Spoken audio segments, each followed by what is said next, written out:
মুখে লাথ দিয়ে মারি। আগে এই মহিলার কথাগুলো শুনুন, তারপর খেলা হবে। লক্ষ্মী ভান্ডার 3,000 টাকা করে দেবে বলছে, তোদের মুখে লাথ দিয়ে মারি। দিদি 1,500 টাকা করে দিচ্ছে, তাই সন্তুষ্ট।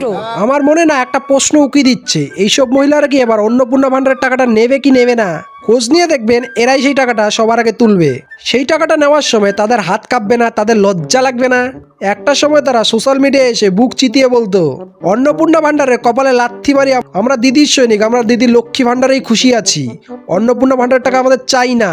তারা এবার কি করে সেই টাকাটা নেবে বলুন তো? তাদের আত্মমর্যাদা লাগবে না? এখন তো তাদের তরফ থেকে কোনো আপডেট পাওয়া যাচ্ছে না, তারা সোশ্যাল মিডিয়ায় এসে বুক চিতিয়ে বলছে না আমরা অন্নপূর্ণা ভান্ডারের টাকাটা নেব না। তাহলেই তো বোঝা যেত তারা কত বড় দিদির সৈনিক। হয়তো টাকার সামনে তারা দিদিকে গুলি মেরে উড়িয়ে দিয়েছে। তার মানে আমি এই বলছি না যে অন্নপূর্ণা ভান্ডারের টাকা তারা নেবে না, সেটা কারো বাবার টাকা না, সেটাতে সবার অধিকার আছে, সবাই নেবে।